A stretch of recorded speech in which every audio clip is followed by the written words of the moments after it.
sejam bem-vindos ao podcast do POM, podcast da Divisão de Equipamentos de Proteção Individual da Dupont. Eu sou Dani Berti, comunicadora, jornalista. Estou muito feliz por estar em mais um episódio desse projeto tão especial. Bom, gente, acho que vocês já ouviram essa frase, preservem a cena do crime. A gente já ouve muito essa frase em algumas, séries, também em alguns filmes. E acho que vocês já devem ter ouvido, não só como eu falei, em séries, livros e filmes, mas também que a gente tem que olhar para essa frase e, no caso, perceber o seguinte, que além da preservação ou proteção do local de um crime ou acidente, é muito importante, claro, proteger a saúde de quem trabalha na coleta e na análise dessas provas, né? Contribuindo para o esclarecimento dos casos. E esse é o tema do nosso episódio de hoje, a importância do uso de equipamentos de proteção individual na perícia criminal e na investigação forense. Quem vai contar pra gente todos os detalhes sobre esse assunto, né? O nosso convidado especial que está aqui comigo, mas já vou apresentá-lo. Ele gosta de pedalar, ele também faz esportes radicais como rafting, gosta também de viajar e faz caminhadas com a sua cachorrinha chamada Pete. E nas horas vagas ele aproveita esse tempo livre com a família. Além disso, o nosso convidado ele é biólogo, formado também em segurança da informação, com mestrado em genética médica. Trabalha há 21 anos com perícia criminal, sendo o atual presidente do Simpcresp, o Sindicato dos Peritos Criminais do Estado de São Paulo. Seja muito bem-vindo, Eduardo Becker. Olá, Dani, muito obrigado. Olá a todos que nos acompanham. Muito obrigado por estar aqui participando desse podcast da Dupont, que, querendo ou não, uma grande parceira no fornecimento de equipamentos de proteção, né? Desde os coletes balísticos, né, os coletes à prova de bala, e os equipamentos de proteção como o Tyvek e o Taycan. Excelente! E a gente já agradece por você ter, no caso, aceito estar aqui com a gente para falar desse assunto tão especial. E também muita gente está nos assistindo, podia ser que não sabia que a Dupont também trabalha nessa área. A gente falou nos outros episódios de outros assuntos que não de perícia, enfim, mais os equipamentos em si. Então, assim, é mais um mercado que pode ser aí explorado, outras oportunidades de negócio também para quem está nos assistindo. Bom, então agora, queria saber do Eduardo o seguinte, né? As séries, né, da franquia CSI, elas ajudaram bastante, no caso, a mostrar a importância da polícia científica. E as situações, né, e as cenas desse seriado retratam bem o dia a dia dos peritos criminais. Mas eu queria saber se de fato retratam bem ou, na verdade, é muito ficção, a gente não pode acreditar em tudo que está lá. Queria que você contasse isso pra gente. Dani, como todo mundo, eu também fico alucinado quando assisto o CSI, né? E sempre o próximo capítulo, o que será que vai acontecer? Exatamente, o que vai acontecer, aquela próxima cena, como que vai estar atuando, será que esse equipamento existe? Eu posso te dizer, muitos equipamentos, sim, existem, são reais, tá? A utilização ali, e a gente vê uma pequena diferença entre aquelas séries americanas, que são as mais divulgadas, e hoje com Netflix, a gente consegue ter acesso a outros tipos de séries europeias também, que traz algumas diferenças. Então, quando a gente vê as séries americanas, a gente vê sempre o profissional perito ali, sempre muito policial, atuante, sempre armado, tudo mais, com colete balístico, né? Sempre usando os EPIs e com suas luvas. A gente raras vezes, ou quase nunca, a gente vê usando as proteções, outras proteções, coisa que a gente vê nas séries europeias, né? Tem mais cuidado, o europeu tem mais cuidado que o americano, assim, seria isso na comparação? Teria assim, tanto com a saúde do trabalhador, do perito que está ali coletando, quanto com a contaminação do local de crime. Porque, afinal de contas, a contaminação não significa apenas a luva, né, a impressão digital que a gente deixa, tem o suor, fio de cabelo, N outros fluidos que a gente pode estar excretando, que é normal o ser humano excretar, e está liberando pelo local. Então, as proteções seriam mais adequadas a que as séries europeias demonstram pra gente, o cuidado ali. Mas assim, no geral, o contexto que é colocado tanto no americano quanto no europeu, né, nesse que você estava comentando, a gente pode dizer que assim, é próximo da realidade ou não tanto, assim? Algumas coisas sim, outras não, é que assim, as pessoas têm curiosidade de saber, né? É muito próximo, mas existe um certo romantismo, né? Obviamente, são séries televisivas, a ideia é atrair as pessoas para ficarem ali assistindo. Então, sim, existe uma certa romantismo, é uma coisa um pouco fictícia ali nessas séries, mas é muito próximo, né? Então a coleta, o tipo, que exame de fazer, o tipo de tipo sanguíneo, é o perfil de DNA, o que a gente vai estar estudando? Sim, isso é feito. O confronto balístico, né, que é o DNA do projétil. Hoje aqui no Brasil a gente tem esse banco de perfis, nós temos um banco de perfis genéticos de DNA, que a gente conseguiu identificar diversos criminosos com esse banco, e agora o perfil balístico, ou seja, a gente consegue identificar a arma que fez aquele projétil, que disparou aquela bala, como diz, né? Não, e super interessante, que eu acho que é uma coisa que as pessoas que estão nos assistindo não sabem, e realmente esses bancos são super importantes, até porque acredito que também aceleram, como você comentou, né, no caso, o caso ali, né, o que está acontecendo, sabendo qual arma, ou no caso, né, qual pessoa por conta desse banco, eu acho que realmente ajudou bastante. Isso não tinha quanto, na verdade, essas iniciativas, elas têm há quanto tempo no Brasil? Assim, se a gente for pensar em bancos de dados, a gente volta para 1900 e bolinha, 40, 54, quando se falava em criar o banco unificado de impressão digital a nível nacional. E que a gente vê até hoje nunca foi para frente, né? Tanto que os RGs são estaduais. Aí depois veio em 2012, né, com a legislação promulgada, o banco de perfil genético, que é o nosso banco de DNA, que já resolveu diversos crimes. Aqui em São Paulo, através do exame de DNA, a gente conseguiu identificar uma pessoa que estava presa, que cometeu 7 outros crimes sexuais. Então você imagina, nós tínhamos 7 crimes sem autor. E depois do nosso banco de perfil genético, encontramos o criminoso. Então essa pessoa está respondendo a 7 outros crimes de estupro, ou de tentado violento ao pudor, né, crimes sexuais e contra a honra, aí por conta desse banco de DNA. E agora também foi criado o banco de perfis balístico, que é um projeto novo, foram adquiridos equipamentos, nós aqui em São Paulo já recebemos algumas unidades nossas, como Campinas, foi a primeira unidade do estado que recebeu isso, e está incorporando. Como é que funciona isso? Então a gente recebe a munição coletada no local de crime, né? Por isso que é importante sempre preservar a população, preservar o local do crime para a gente poder encontrar os vestígios que estão ali presentes. Então a gente coleta a munição e manda para esse banco, essa munição inserida. No futuro, quando uma arma for apreendida, é feito o confronto. Então a gente pode identificar a arma que disparou aquilo e até mesmo o quê? Fazer comparação com outros crimes que aquela arma foi utilizada. Sim. Então assim, tem um banco de dados, ou seja, e banco de dados é sempre informação, né? Então a gente vê as Big Datas hoje em dia atuando no mercado, então o banco de dados, sem dúvida, vai trazer muita solução para os crimes. É a perícia trazendo inteligência para as investigações policiais. Né, influenciando conhecimento e informação. Maravilha. Bom, você comentou então com a gente que sim, existe essa liberdade artística, voltando um pouquinho para os seriados, mas eu queria saber de você se esses seriados eles mostram o uso adequado dos EPIs. Você comentou do colete balístico, das luvas, mas no geral eles mostram isso, assim, fora esses dois EPIs, e o pessoal também que você comentou da Europa que tem um pouquinho mais de cuidado, enfim, com outros, mas o uso é adequado nas cenas? Depende, como eu falei assim, nas séries americanas a gente vê a questão do colete balístico, porque ele coloca o perito, como aqui no Brasil, como um policial, né? Então, ou seja, você está à mercê, você está no local do crime, aquela verdade, aquela máxima que se diz que o assassino sempre volta ao local do crime, sim, é verdade. Gente. Já tive casos que colegas fizeram a prisão do assassino, tá? Eram peritos, o colega percebeu e prendeu, tá? Então, assim, isso acontece. É um comportamento padrão. Existe um comportamento padrão assim para poder vir, ele vai acompanhando. Então aí o cara sempre volta. Então o cara tem que estar preparado para isso. Então ele tem que ter os EPIs de segurança, porque ele pode vir a ter um confronto, você pode ter um tiroteio, então você tem que estar preparado.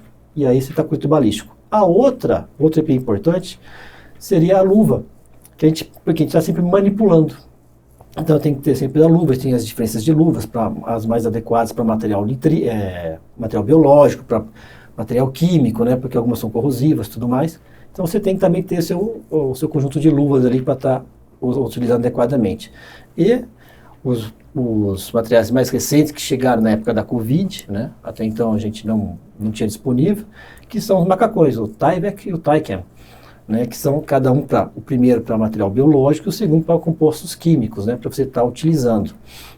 Então, sim, é importante. Além de proteger o cidadão, o que acontece? Nós estamos evitando a contaminação do nosso material, né, com o local do crime, para não deixar, para que esse vestígio não se confunda e acaba o quê?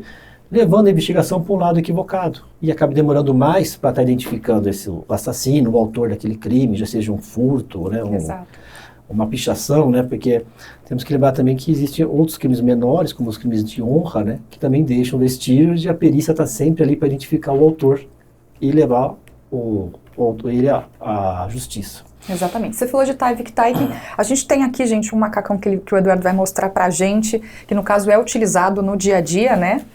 Então, queria que você falasse assim, em qual momento, e no caso assim, você falou um pouquinho dos riscos, né, no caso, que os profissionais que trabalham com perícia passam, né? Você falou assim, colete balístico, porque, claro, pode existir um tiroteio, a parte também química por conta das luvas. Quais outros riscos estão envolvidos na cena do crime, né? No caso do perito, além desses dois que você mencionou? Então, quando a gente fala em assassinato, o que a gente vai ter? Sempre sangue, fluidos corporais. Né? Então, assim, por isso que é importante a pessoa estar adequada, estar usando máscara, estar usando o Tyvek, né? Que é para material biológico, a destinação dele. E ele é super leve, né? Ele é leve, ele é arejado, mas ele tem proteção para o corpo inteiro, inclusive para os pés, porque às vezes a gente pensa, assim, mas eu tô calçado, mas esse sapato você vai levar para tua casa, e você vai entrar, e você vai expor a tua família a risco. Vai contaminar, né, no caso. Então assim, a pandemia trouxe esses cuidados para o nosso dia a dia, fez que a gente retomasse isso. Então, é importante isso aqui, por causa tem essa proteção para os pés, para os calçados, né, não está vendo, uma integral. Aí tem uma outra coisa interessante que você coloca no polegar. Por quê? Isso aqui, quando você vai mexer, manipular uma manga longa... Deixa a mão livre, né? Deixa a mão livre e a manga retrai um pouco. Então, para você evitar de se contaminar, tem essa questão que não deixa a manga retrair. Então, evita, porque você está mexendo em corpos, vamos lembrar que são corpos que são vítimas, às vezes, de acidente de trânsito, de assassinatos. Então, você tem o quê? Sangue. Muito sangue exposto, às vezes atinge uma artéria, um outro vaso grande de calibre, e acaba o quê? Espirrando, aspergindo ali o fluido. Então isso acaba protegendo, você acaba evitando se sujar. Né? E aí, se você sofreu um acidente, obviamente tem todos os cuidados que você tem que ir. Tem que ter um posto de saúde, né? Fazer os tratamentos, fazer os testes para as doenças infectantes. Mas parece justamente para o profissional no dia a dia, né, que está nessa situação, usar esse equipamento de proteção, ele é, ele é confortável, porque ele é leve e, assim, tá numa situação que é uma situação delicada e, de alguma forma, vai ajudar, tá? Não só por conta de proteger, mas, assim, é algo que ele vai pensar, eu vou usar, porque, às vezes, alguns equipamentos, eles são pesados, ou enfim, não tem uma qualidade muito boa, eles esquentam, então a pessoa pensa duas vezes antes, né, de falar, não, tá, vamos supor, uma luva, né, essa luva é muito pesada, ou o material dela não é tão bom, não vou usar essa, vou usar uma outra, mas aquela lá poderia ser que ajudasse mais, né. Aqui eu acho que ajuda muito, assim, não só por conta da situação em si, do material, mas porque é isso, ele é leve e protege. Dani, você trocou um assunto muito importante, porque você falou o uso de EPI. Ele ser confortável, acho que é a primeira coisa que anima a pessoa a utilizá-lo. Porque a primeira coisa é a conscientização da segurança dela. A segunda é que ela tenha conforto, porque vamos lembrar, existem 3 níveis de segurança. Nós temos o quê? Quando a gente vai projetar um prédio, que vai fazer, tem que pensar na questão da segurança. Então, a questão de acesso para fugir, combate a incêndio. Quando esses tipos de elementos não são suficientes, a gente coloca os EPCs, os equipamentos de proteção coletiva. Então, no laboratório, a gente usa os exaustores, as capelas, tudo para isso. Quando isso ainda é insuficiente, a gente passa a utilizar o EPI, equipamento de proteção individual. Perfeito. Por quê? Nem sempre é tão cômodo quanto um EPC ou a estrutura física de um prédio bem projetado. Então, ele ser confortável é o primeiro ponto, porque isso faz com que a pessoa agregue vontade de utilizar. Se for desconfortável, ela fala, não vou querer usar. Então, você imagina, o motoqueiro hoje, motociclista, já não quer usar capacete.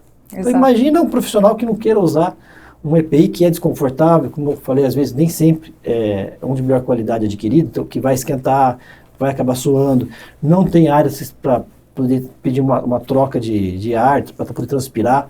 Tudo isso que esse elemento fornece, a gente acaba não tendo. Então, isso dificulta a pessoa aderir ao uso do EPI. Exatamente. Então, sim, a questão de ser leve, ter diversas qualidades nesse produto, sim, isso agrega valor e aceitabilidade na utilização dele. E lembrando que proteger a saúde daquele trabalhador. Exatamente. É isso que é importante que os gestores se conscientizem, né? É pensar na saúde do seu trabalhador, lembrando que isso significa afastamento, é custa para o Estado, é custa para uma empresa. Sim. Né? Quando não tem esse trabalhador ali, tem que contratar alguém para estar fazendo o serviço. Você falou então de alguns riscos, né? Mas e quais seriam, além, né, do macacão, acho que você falou também do colete balístico, da luva, e quais outros EPIs e também procedimentos adequados para minimizar esses riscos, né, do profissional que está no dia a dia da perícia? Nós, na perícia, a gente acaba, às vezes, a população, acho que a gente só atende a homicídio, roubo, né? Por causa do CSI. O CSI do furto, mas na verdade é muito mais amplo. A gente já faz acidente de trânsito, eu já fiz desabamento, já fiz soterramento, já fiz crimes contra o meio ambiente, que foi vazamento de gás amônia. Você tem, às vezes, outros crimes, vazamento de óleo, em córregos, rios, né? Sim. O despejo de efluentes das usinas, a queimadas, ou seja... Nossa, você pode ver, é um universo amplo, né? a gama é muito grande. Se você Exato. pegar o Código Penal brasileiro, 99% a gente faz, dos crimes a gente atende. Então, assim, Caramba. minimizar um ponto somente homicídio é muito restrito. Então, o que a gente precisa ter? Precisa ter os EPIs adequados para mexer com casos de gases, por exemplo. Tive um crime ambiental que eu fui atender, e era um frigorífico que teve vazamento de gás amônia do seu tanque de refrigeração. Entendi. Ou seja, o gás amônia é extremamente tóxico, ou seja, era importante ter ali uma máscara e usar o Tyken, né, para não ter contato com a pele, e uma máscara de carvão ativado, para poder filtrar esses gases e evitar. Então, temos a máscara E poder fazer a gasosa. verificação, né, claro, do local. Exatamente. Ou seja, não estamos falando da máscara cirúrgica apenas, que a gente usou muito durante a pandemia, né, e a gente utiliza no dia a dia. Depois, nos laboratórios, né, se a gente mexe, por exemplo, com substâncias entorpecentes, a gente tem que fazer exame para saber que tipo de droga que é. É uma cocaína? É crack? É maconha? É heroína? Né? Então, diferentes tipos de substância. É um K4. Então, a gente precisa ter o quê? Além do macacão, do Tyken, ter também o quê? Da luva, ter as máscaras adequadas para isso. Por quê? Você não tem EPC, às vezes, na unidade. Então, você está numa situação, chega um caso de flagrante, a pessoa é presa com aquilo. O exame, nesse momento, para que ele vai definir se aquela pessoa, se for droga, ela vai ser presa. O delegado tem subsídio para poder fazer a prisão e tipificar no Código Penal. E vai permitir. Então, você não consegue levar, às vezes, para um laboratório, você tem que fazer imediatamente aquilo. E você tem que ter, né, no caso, uma estrutura ali, né, para te ajudar, para te apoiar. Exatamente, só que às vezes você não tem essa estrutura, então você precisa ter o quê? Ter os EPIs à mão. Então você tem que ter as máscaras, as luvas e os macacões para poder estar manipulando isso aí e evitar o quê? A contaminação de todo o ambiente. Então é muito grande a gama. Tem a questão de capacetes, que a gente não tocou no assunto, mas outra coisa, óculos de proteção. Então você vê assim que é uma infinidade de EPIs que a gente tem que acabar utilizando. Uma coisa que a gente não dá muita atenção. Colete refletivo. A gente faz acidente de trânsito. Então você está à noite numa rodovia, Exatamente. e você não vai usar um colete refletivo, e você está fazendo um atropelamento, aí você vai avaliar as vestimentas daquela vítima. Você olha assim, nossa, a vestimenta, estava com roupa clara? Não, estava com roupa escura. Porque tudo que dificulta à noite, Sim. né? Como diz o ditado, todo gato é pardo, todo gato à noite são pardos, né? Então, você com roupa escura, você tem uma visibilidade menor, Sim. então você tem que ter aquele colete refletivo para a tua segurança. Exatamente. Então são diversos equipamentos e EPIs que a gente usa no nosso dia a dia do trabalho. E a importância, né, de cada um deles. E aí aqui, no caso, uma curiosidade, né? Você já passou por alguma situação aí marcante que você poderia falar para a gente com relação a se expor, né, no caso, a um risco, ou que, no caso, você poderia ter comprometido uma prova se você não estivesse utilizando o equipamento de proteção? Eu me recordo uma vez, logo no início de carreira, pensar em Tyken era surreal, né? A gente nem CSI tinha naquela época. E eu estava fazendo um local de furto de veículos e eu encontrei uma mancha de sangue. Aí você falou assim, nossa, mas mancha de sangue, o que acontece? E no vidro estava quebrado esse vidro, porque o brilhante ele rompeu o vidro. Eu estava fazendo a coleta. E no final, depois de guardar tudo, fazer a coleta pela substância hematóide, para mandar para o laboratório de DNA, eu estava com a luva e acabei passando pelo vidro e rasgou a luva e me cortou. Então, assim, foi o contato que eu tive, assim, a luva não era das mais grossas, né, uma própria falta de cuidado ali de passar, uma desatenção, acabei cortando. Então a primeira coisa que eu fui fazer foi tomar posto de saúde, né, Claro. Tomar as drogas que existiam na época para poder evitar qualquer tipo de contaminação. Então esse foi o primeiro acidente, assim, não houve prejuízo para a prova porque foi após a coleta. Que Então, bom, assim, entre aspas, que bom, mas você se machucou, você se feriu. Então, né? teve assim uma lesão, então assim, ou seja, questão de abrir o CAT, né? No estado a gente chama de NAT, de notificação de sem trabalho, né? Não de comunicação. Tem essa diferença de poder vir. Por quê? Para poder garantir, né? Se algo viesse a ocorrer comigo, decorrente desse acidente, eu estaria respaldado aí pela legislação, comprovando que foi um acidente de trabalho, né? Então, esse foi. A questão de contaminação a gente vê muito, né? A gente tem que tomar cuidado. Principalmente quando a gente vai fazer as perícias relacionadas a crimes contra o patrimônio, né? Porque normalmente a vítima chega e fala assim, não, o meliante entrou na minha casa e pegou aqui na minha caneca. Ela já... E tomou aqui e falou assim, mas você estava bebendo. Mas que nem teve um caso que a gente fez, que o meliante comeu a maçã e deixou a maçã lá. Então, pela mordida, é possível fazer isso também, pela marca de mordida. Gente, teve que um legal. caso que a gente fez, que a meliante deixou bituca de cigarro, o outro, ele cuspiu, chupou uva, deixou as cascas, a gente conseguiu extrair DNA. Então, Gente, assim, tudo é prova. Tudo é prova. Por isso que é importante a utilização desses EPIs no local de crime, para você evitar a contaminação da cena do crime com o teu material. Exatamente. Bom, gente, pelo que, no caso, né, o Eduardo estava falando aqui pra gente, que a gente também acompanha, né, o uso de EPIs adequados, ele já é uma realidade? A gente pode falar que é uma realidade na perícia criminal em todo o Brasil? E caso ainda não, o que falta, né? Quais são os desafios nesse contexto? Ele já, se não for uma regra geral, já a sinalização do governo federal nesse sentido. Em gestões passadas, a gente tem uma linha de investimentos do governo federal exatamente pensando em criar o que já iniciativa privada já existe, que é a questão do SESMIT, o CIPA, o PPRA, o PCMSO, que são todas essas siglas. O SESMIT, que é a Segurança Serviços de Engenharia e Segurança e Medicina do Trabalho. É aquele estudo que vai fazer o que aquele trabalhador está exposto, quais são os riscos que ele tem e o que tem que ser feito para minimizar. O PPRA, que é o estudo que é visto do risco ambiental, ou seja, passa um engenheiro de segurança do trabalho, ele faz toda a avaliação do risco, né? E indica quais são os EPIs, o que tem que ser corrigido. Né? Porque a gente pode pensar assim, mas uma cadeira, estamos aqui, a cadeira, a ergonomia do ambiente, isso traz prejuízo à saúde. Se você não usar uma cadeira adequada no ambiente... Ao longo do tempo, vai acontecer um problema, né? Você vai ter um problema, ou seja, vai ter o problema aí da doença laboral. E o PCMSO, que é o Programa de Controle do Médico Ocupacional, ou seja, você fazer aqueles exames de rotina, né? Então ele faz um projeto de vacinação. Então por que algumas empresas sugerem a vacinação? Porque está pensando nos riscos ambientais que aquele funcionário está exposto. E isso, o governo federal tem uma linha de investimento para isso, né? E no estado de São Paulo também pelo sindicato, a gente vem solicitando a implementação desse tipo de serviço na Polícia Científica. Maravilha.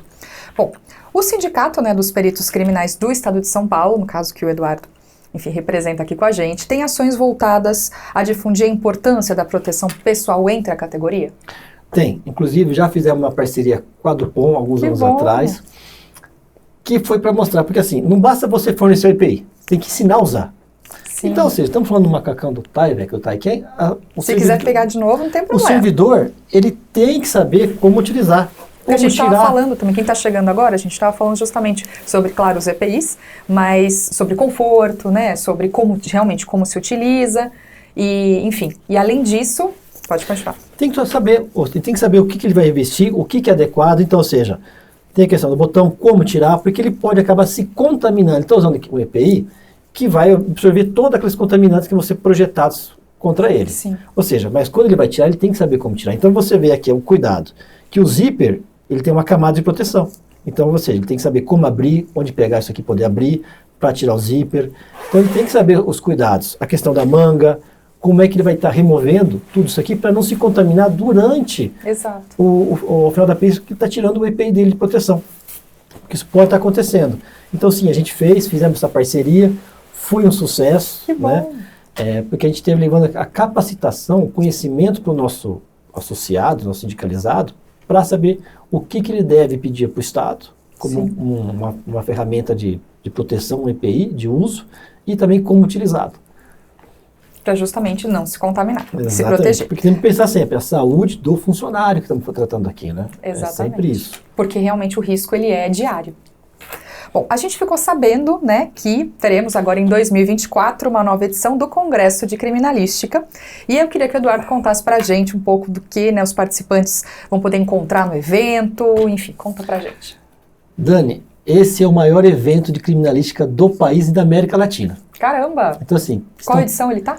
Na 27ª. Então estão todos convidados, ele vai ser de 10 a 13 de setembro deste ano. Dá para se organizar, né? Ou seja, a gente está no comecinho do ano ainda. Dá, tem que se organizar porque vai ser em São Luís do Maranhão. Nossa. Ou seja, temos que ir os lençóis maranhenses, ou seja, vai para o congresso, dá uma esticadinha, fica o final de semana. Passa a semana toda ali, né? Faz congresso depois, miniférias. A minha preparação está sendo por aí já. Eu estou pensando nisso. Para poder curtir um pouco também ali. E o que a gente vai ter no congresso? A gente vai ter essa questão dos EPIs, né? Estamos em contato com as empresas que disponibilizam os EPIs para estar mostrando como que expondo também o produto para as pessoas, para os profissionais que vão estar ali. Tem a questão dos comparadores balísticos, os bancos de perfis genéticos, o banco de perfil balístico, os reveladores de impressão digital, os equipamentos para poder falar sobre o cybercrime, né? Que hoje nós estamos combatendo também. A gente vê o tanto de crimes cometidos pelas redes sociais, né? Sim. Utilizando os equipamentos de informática, a própria evolução do mundo, né? Nessa linha. Então, a polícia, a perícia também se preparou para isso. Então, a gente tem todos uns equipamentos, uns recursos para isso. A gente vai ver isso, a gente vai ter cursos, né? Também de perícia, né, voltados para alunos. É uma imersão, né? Além do congresso tem essa imersão, né, nesses vários temas. Tem toda uma imersão que vai ter o pré-congresso que a gente chama só de minicursos, né, voltados para essa área, para poder estar capacitando aqueles peritos que querem fazer uma atualização e alunos, inclusive de universidades, de escola, que queiram estar aprendendo um pouco mais disso, dessa área que é extremamente contagiante e assim, não tem como não falar com ela com paixão. O Eduardo é suspeito para falar, né? Totalmente. E assim, são 3 dias de congresso, mas ainda tem, por exemplo, um dia extra, que seria um dia anterior aos 3, que seriam esses dias, ou esse dia de minicursos, é isso? Exatamente. Vai ser esse minicurso. Por exemplo, quando a gente fez um aqui, a gente fez até mesmo um stand de tiro. Nós levamos todo o pessoal para poder fazer o disparo e mostrar como é que era o comportamento. E o que? Esse pessoal que foi fazer, a gente preparou com colete balístico. Todo um, cada um deles estava, a gente pediu para mandar o tamanho antes, pensando o quê? Na segurança. Então, sim. Existe uma complexão diferente entre mulheres e homens. Então, tinha o colete balístico para mulheres e homens, e cada um com o seu tamanho. Né? Fizemos também um curso sobre o estudo da dinâmica da mancha de sangue. E aí, todo aluno estava utilizando um Tyvek para poder fazer isso, porque a gente espirrava sangue nas paredes, no chão, fazia gotejamento, e para evitar o quê? Que a pessoa se contaminasse, né? Ali se sujasse, embora não fosse sangue humano, né? A gente estava usando um sangue artificial ali. Mas era para simular a realidade. Era para simular a realidade. Então, tinha que usar o EPI, porque assim, como a gente falou, tem toda uma questão que o EPI, uma dificuldade que ele traz para você. Às vezes um desconforto, às vezes uma dificuldade de motilidade, mobilidade, que com o Tyvek é sempre bem reduzido isso aqui. Eu falo porque já utilizei, então eu falo com propriedade um pouco. Essa questão tem uma melhora.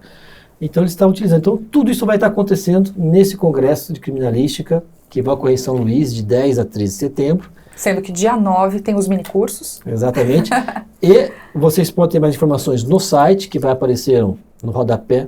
Mas se quiser falar também, a gente vai colocar no rodapé, coloca na descrição, mas a gente fala também www. Então, o site é complicado. Eu prefiro passar o Instagram. Pode ser o Instagram, não tem problema. Porque o site é evento, nome complicado, longo demais. Problema. Mas entra no nosso Instagram, Criminalística 2024. Mais fácil, tá? Né, gente? Tá ali. Já tem o lançamento, já tem os lotes de ingressos sendo vendidos, tá? E um pouquinho do que vai ser apresentado lá. Excelente. A gente vai colocar de fato o site na descrição, mas também entre no Instagram, tá? E no caso, prestigiem esse congresso, que vai ser muito bacana esse ano, ainda mais. Acho que a cada edição, provavelmente, como você comentou, tem assuntos novos, principalmente esse daí voltado à cibersegurança, né? Que agora, enfim, é o que está, acho que acredito, uma das áreas que mais está sendo falada, porque realmente os crimes estão acontecendo nesse contexto e já não tem mais como voltar atrás, né? Não tem mesmo. E cada vez mais aumentando, né? Exatamente. Bom, agradeço, Eduardo, por estar aqui com a gente, mas a gente está chegando ao fim. Queria que você falasse umas palavrinhas finais, se quiser deixar um recado para quem está nos assistindo. O primeiro recado é: não mexam no local do crime, preservem, pois é através dele que a gente vai conseguir identificar o autor do crime. E assim a gente vai conseguir o quê? Trazer um alento para aquela família que foi vítima daquilo. Não importa se foi um furto, um furto simples, que ela teve um objeto ali subtraído, ou até mesmo um assassinato. Tá? Que ela perdeu um ente querido. O importante é sempre a gente estar cuidando. E outro motivo é que às vezes você vai encontrar contaminantes ali e com isso sua saúde pode ser prejudicada. Por isso que é importante você não estar ingressando em locais de crime e acionar a polícia o mais rápido possível para que ela adote as medidas de segurança para o local e para você, cidadão. Isso que é importante. E queria agradecer a você, Dani, pelo convite, tá aqui, a Dupont, e a todos que nos acompanharam por esse momento que foi muito satisfatório. Maravilha, a gente agradece. Eu agradeço mais uma vez o Eduardo Becker, que é presidente do Sindicato dos Peritos Criminais do Estado de São Paulo, pela participação aqui, pelo bate-papo. E assim, desejo, Eduardo, muito sucesso aí à frente da associação e também no trabalho, como você falou, está cada vez mais variado. E para quem está nos assistindo, se você que está aí do outro lado gostou do nosso bate-papo de hoje, dê o seu like, acione no caso o sininho, né, do nosso canal, compartilhe esse episódio com seus amigos, com seus colegas, enfim, a gente acredita que esse conteúdo pode agregar para você e para outras pessoas também. Também convidamos a todos a nos seguir no LinkedIn, né, buscando por Dupont Personal Protection, para saber das nossas novidades. Tem muita coisa boa lá, conteúdo de valor, então a gente indica que vocês acessem, nos sigam ali também. E eu espero todos vocês que estão aí do outro lado no próximo episódio do podcast Dupont. Até lá!